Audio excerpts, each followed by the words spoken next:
First of all, I was there that night. I was with Suge. Oh, you were with him. Okay. Do you have any idea who shot Suge? I'm pretty sure Suge knows who shot Suge. Yeah. Well, I mean, so when he comes out of sedation, I'm sure anybody who gets shot will tell you who shot them, right? Yeah. But if the police say nobody shot him, I believe nobody shot him. And if nobody shot him, that's the same nobody that shot Tupac. And if nobody shot Tupac, it's the same nobody that shot MLK. And if nobody shot him, that's the same person that shot Malcolm X too. It's a lot of nobodies out there, and nobody minds if nobody comes up missing, right? That don't bother nobody, does it? Who killed Tupac Shakur, the 25-year-old rapper, considered one of the most influential artists of all time, was gunned down in Las Vegas in 1996. Well, on Friday, Dwayne Keefe D. Davis was indicted on one count of murder with a deadly weapon in relation to the killing. Katt Williams didn't shout when he talked about Tupac. He went quiet. What he said wasn't an accusation. It was something else. A truth that survived by never making it to camera. When Netflix released its documentary on Diddy, some moments made the cut, others got trimmed, and one perspective never made it in at all. The question now isn't what happened to Tupac. It's why certain stories are still too dangerous to tell. All of these big dick deviants is all catching hell in 2024. It's up for all of them. It don't matter if you Diddy or whoever you is. TG Jakes, any of them. All lies will be exposed. That's all. And anyone who takes that the wrong way, know why they take it the wrong way. For those who are celebrating this year, yeah. All right, well, let's get right into it. All right, I'm gonna count it down, and we're gonna start from there. I'm gonna go Sure. 3. Are you ready? All right, in 3, 2. Real life street stars, man. We are back once again. The woman with the plan, the Jaganator, the Jag Squad, Mrs. Jaguar. Right. Welcome back. Hey. How y'all doing? We're doing good, and Jack, I don't know if this How is are the days going for you guys since you asked? cold. Yeah, it's cold. We got to deal. We got that Philly weather. We got that Philly weather down here, so I don't know what's going on. Yeah, it feels like it. It feels like it. That's insane. I remember when I first moved to Dallas, the first Christmas we had, it was like 68 degrees, 70 degrees. And I was like, see, this is awesome. A Christmas you can barbecue on. So, yeah. We call that freezing down here. Yeah, I'll tell you. Horrible. Jack, I don't know if it's a time to celebrate or a time to mourn, because we have a documentary that's trending #1 on Netflix, where we have a black man executive producing the downfall of another black man. Is that what we're calling it? I mean, that's how some people are looking at this thing. Or it might be looked at as a vindication, but that's why we're here. We're gonna have a conversation, man. This Sean Combs, The Reckoning, the 50 Cent Diddy doc.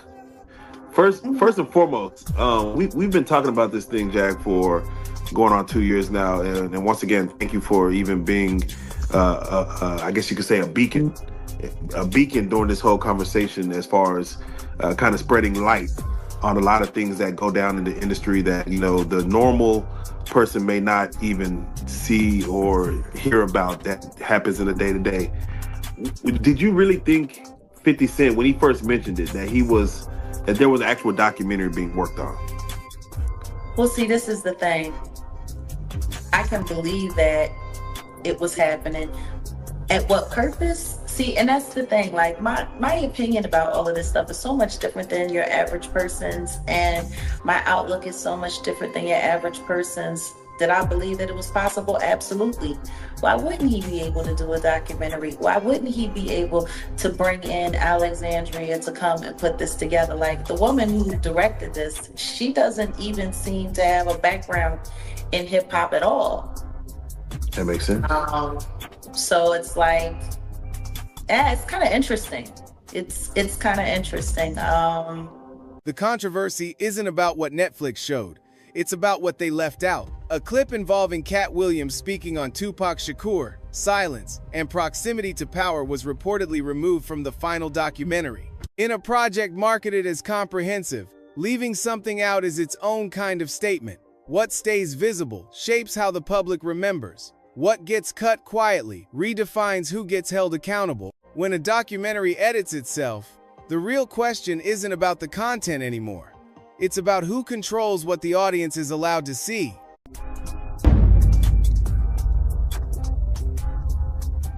The 1996 Soul Train Awards, man, y'all had 2 run-ins with Tupac and Suge Knight at that award show, right? One outside the award show and one inside the award show.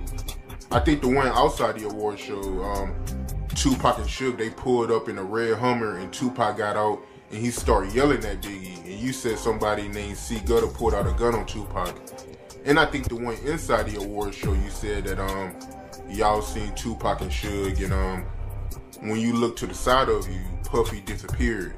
And I did an interview with Napoleon, and he told me that Tupac told him that when Puffy seen him, he ran.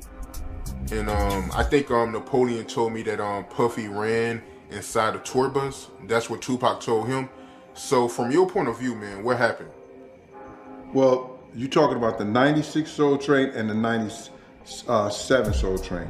The 96 Soul Train Awards, right? One of the officers, and I'm just gonna call him Bun, he was at the 96 Soul Train Awards with me, and he was right next to Big. And this is based on his accounts, right? Now this guy is a decorated, he's a decorated officer, been an officer for over 30-some years. And if I'm gonna believe somebody, I'm gonna believe what he tells me. You understand? And I've been knowing him since '86. So now, he tells me, cause we're riding back in the limousine with Puff now, cause Big and them left him out there. He told me, as far as Pac came over there talking about, nah, what, West Side and all this other shit like that. You know what I'm saying? And a woman walked past Big. And when this woman walked past Big, she said, oh, now, Tupac is here. He said, Ma, I ain't scared. I ain't scared of him. You understand? And he said, Pac started saying, now what, you fat motherfucker, like that. And Big started saying, what, you know what I'm saying, went back and forth like that. Now, Suge Knight and them, they coming towards. And he said, for no reason, well, you know, you don't know what Suge gonna do, you don't know what, but C. Gutter pulls out the gun. When C. Gutter pulled out the gun, the Nation of Islam got in the middle of it, and they stopped all the bullshit. I don't know if Suge seen the gun or not. I don't know. But even C. Gutter, when he got out of jail, he went on another platform and he said, yeah, I pulled the gun out on Suge. He said it himself. You understand? There were stories that going around saying Keefy D did it. Keefy D wasn't even with us at the time. So now, me and Puff, here's the altercation over the radio. Katt Williams isn't an industry outsider. He's an insider who refused to enter the most protected room. Over the years, he's talked about turning down money, access, and connections that came with being close to power. His silence wasn't absence, it was control. In a world where participation often means compliance, what does it mean when someone chooses distance instead? And when that person finally speaks, how much weight should their words carry? Be a king until you've made yourself, until you've done something. And I've accomplished my goals. My goals are set out to make me a man. Now I feel like I'm a man now. I set out goals to make me a king. Now I'm not a king of anybody else but me. You know, nobody else is under my rule but me and my kids. You know what I mean? But I made myself into a king. Now I need a queen to be happy so that I can be a teacher and a father. I can't be that until I find a queen. So I'm stuck. Tell you what to do, what to get. Hey man, bring my little homie home. He is not old enough to hang out with you. What?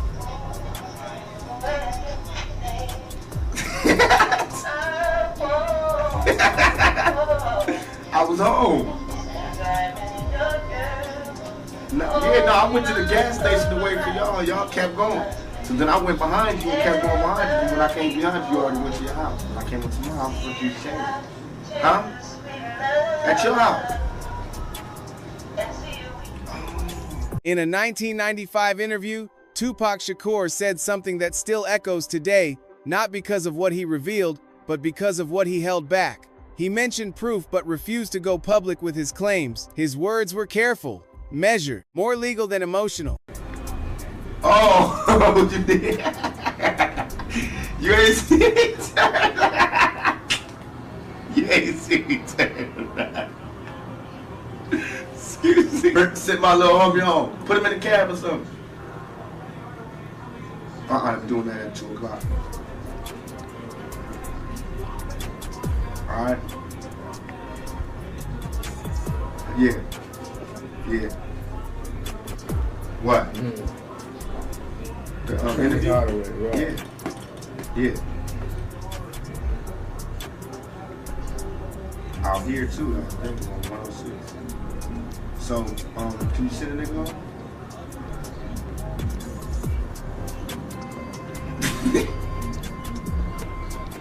You want me to tell him that? I will tell him that. I'll put that in the interview. So, can you send him home? Huh? Come on, man. The battery's just running out. Cuz, man, we got some work to do. You know I gotta go back to the movie set tomorrow. I don't got but today to work with their ass. Yeah, I'm trying to rush the studio. So can you handle that for me, please? Alright, stop bullshit, man. Put him in the cab. I know you smoking on your keys. You did your fucking cash, bro. But send a nigga home. Alright? Alright. Now he don't know how to drive. Don't give him no car. Just put him in the cab. This wasn't someone guessing. This was someone weighing risk. When a person known for confrontation suddenly chooses restraint, does that mean uncertainty? Or does it mean they understood consequences that went beyond themselves? You heard from Suge? Yes. How's he holding up? Well, first of all, I was there that night. I was with Suge. Oh, you were with him. Okay. Do you have any idea who shot Suge? I'm pretty sure Suge knows who shot Suge. Yeah. Well, I mean, so when he comes out of sedation, I'm sure anybody who gets shot will tell you who shot them, right? Yeah. But if the police say nobody shot him, I believe nobody shot him. And if nobody shot him, that's the same nobody that shot Tupac. And if nobody shot Tupac, it's the same nobody that shot MLK. And if nobody shot him, that's the same person that shot Malcolm X too. It's a lot of nobodies out there, and nobody minds if nobody comes up missing, right? That don't bother nobody, does it? Certainly doesn't bother me. So, shout outs to the nobodies of the world. You're predicting this is going to be a nobody situation? I'm making no predictions whatsoever. I'm saying the police said they arrested the shooters, then said they didn't arrest the shooters. But I was there, so I know that 20 minutes after people were laying down on the ground shot, no police had entered the club yet. Katt Williams keeps saying the word nobody, not as a joke, as a critique. By connecting Tupac, Malcolm X, and Martin Luther King Jr.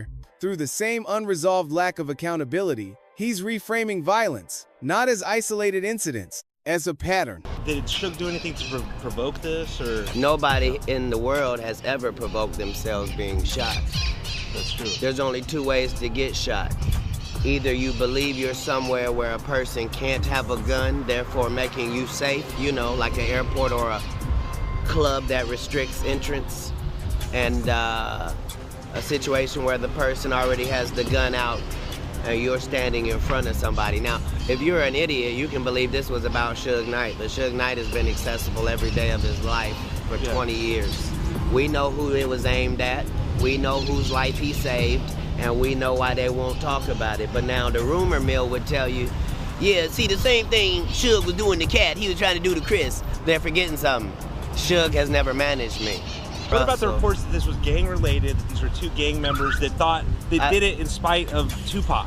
If it was gang-related, then why didn't it happen thoroughly?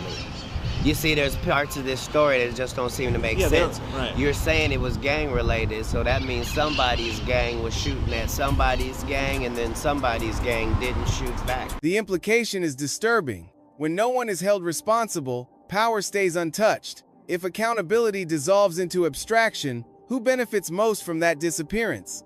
Who killed Tupac Shakur, the 25-year-old rapper, considered one of the most influential artists of all time, was gunned down in Las Vegas in 1996. Well, on Friday, Dwayne Keefe D. Davis was indicted on one count of murder with a deadly weapon in relation to the killing. DJ Vlad, a major commentator in the hip-hop industry for years, admitted that police in Las Vegas asked him to help their investigation after he interviewed Keefe D. for his own show. And DJ Vlad joins me now. Tupac pulled out a gun. It looked like he was reaching, yeah. Yeah, it did. Okay. Yeah. Did you actually see a gun? Oh, shit. Once he got the reaching, I got the ducking. So someone from your car started shooting at Tupac and Suge. So Orlando shot him across Dre?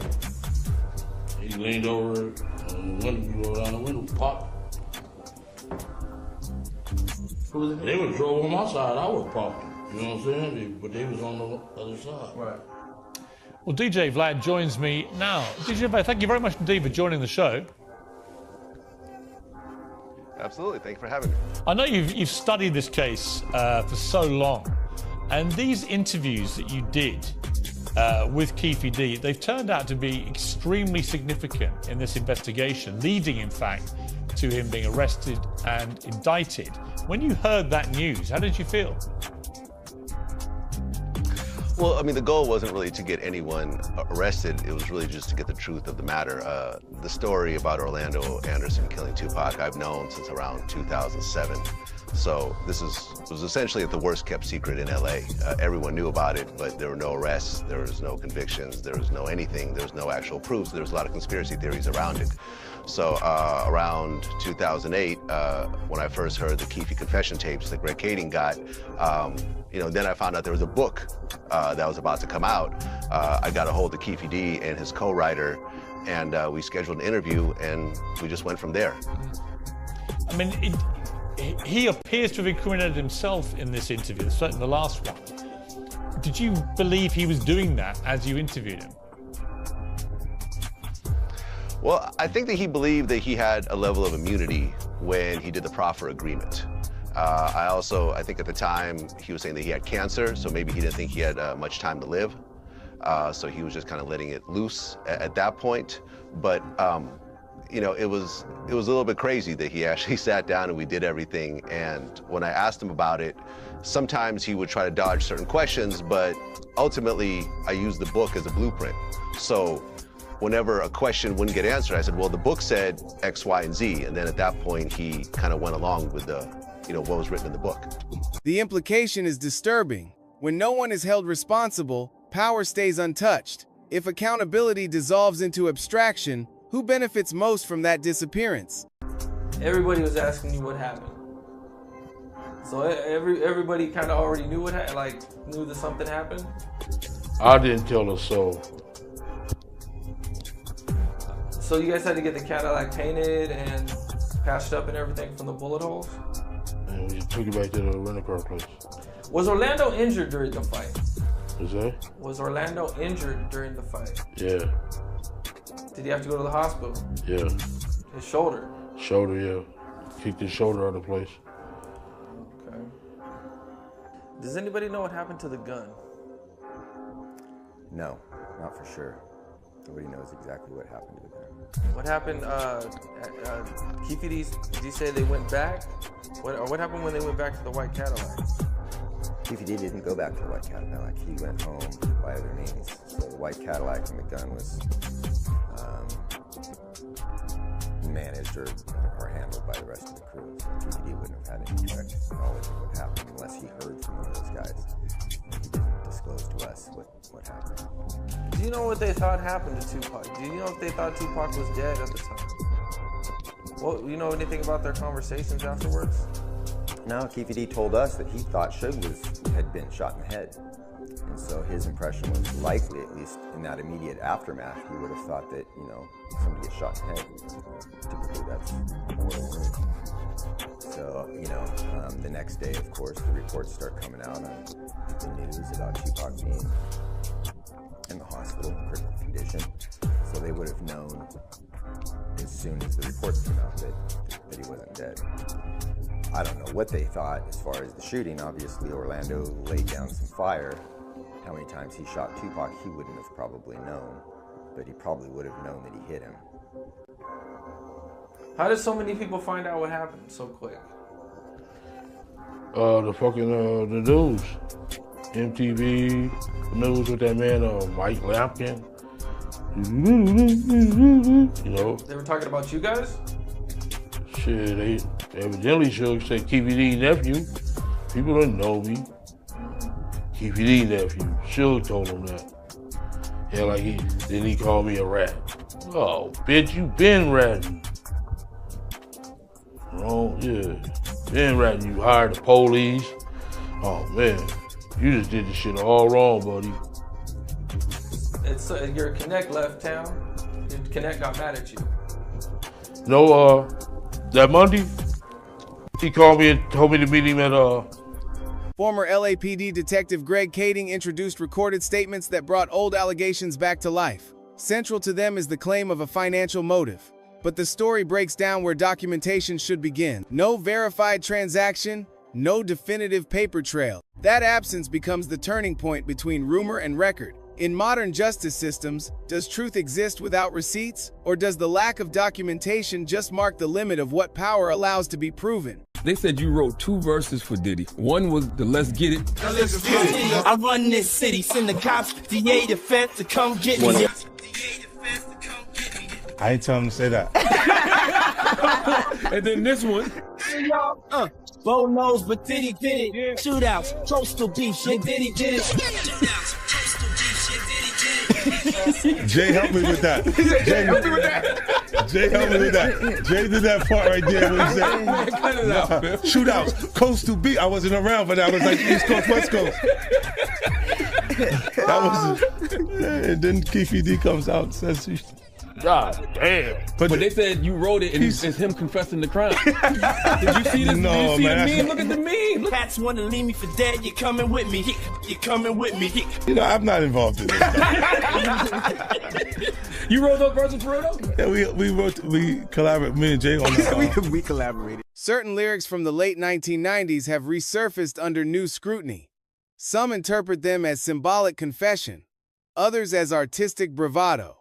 Hip-hop has always blurred performance and reality, threat and metaphor. But when art mirrors allegation closely enough, interpretation becomes unavoidable. Is cultural expression a shield that hides intent, or a language through which uncomfortable truths surface when direct speech is too dangerous? How you feel about the people that say Biggie was asking for him coming to LA so soon after Tupac got killed and him getting on the radio rapping Long Kiss Goodnight? Man, you would get 100 people in the room. And out of the 100 people, probably 3 would say it was all right for Big to be in LA. 97% of those people would say he had no business in LA at that time. We all knew that. Why would Puff rent studio time? Come on, man, look. You gotta look at what people do, man. You know Pac just got killed. It ain't no kind of business Big was doing. Big couldn't even walk, he couldn't run. They was pushing him around in a wheelchair, brother. Why the hell would you rent studio time at LA for him to finish your album when in fact you got your own studio, Daddy's house? Let's keep it a buck. Let's stop this bullshit, man. Let's stop doing these interviews, man, about this shit. Cause people ain't getting it. He did not want the beef with the Crips. Puff ain't want the beef with the Dog Pound, Snoop them or whatever. Big started that beef. You understand what I'm saying? Puff ain't want none of that beef. So what I'm gonna do is,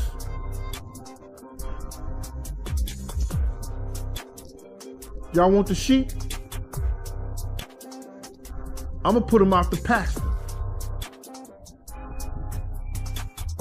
Gene Deal's accounts introduce a more intimate lens. Gene Deal's accounts offer a more personal angle, one focused on behavior, repetition, and fixation rather than isolated events. He describes patterns of imitation, overlapping relationships, and blurred rivalry, not proof, but texture. In systems driven by ego and legacy, competition often looks like admiration.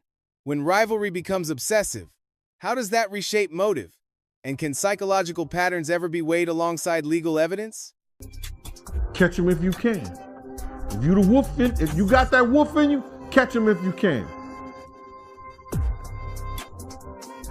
Why in the hell you would put your man in a situation by sending him to Cali to work on your album, when you know not his Nimitz, but your Nimitz was just murdered by niggas that you was running with? Why would you do that? Oh, they just wanted to do business. Business my ass, man. No homo. But you know how some of these niggas out here be thinking, right? They hear that. Keep it real, man. Why is he out there working on Puff album when you got the Hit Factory? You got Daddy's House. You got the place where Tupac was shot at, Quad Studio. There's plenty of places Big could have been. Why the West Coast? Come on, man. And then you got a half retarded ass niggas like Lil C.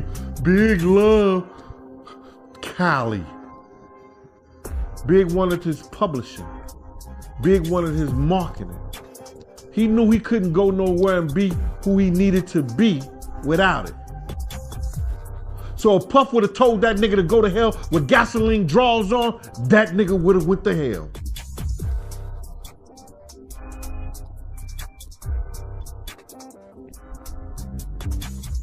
All money ain't good money, brother.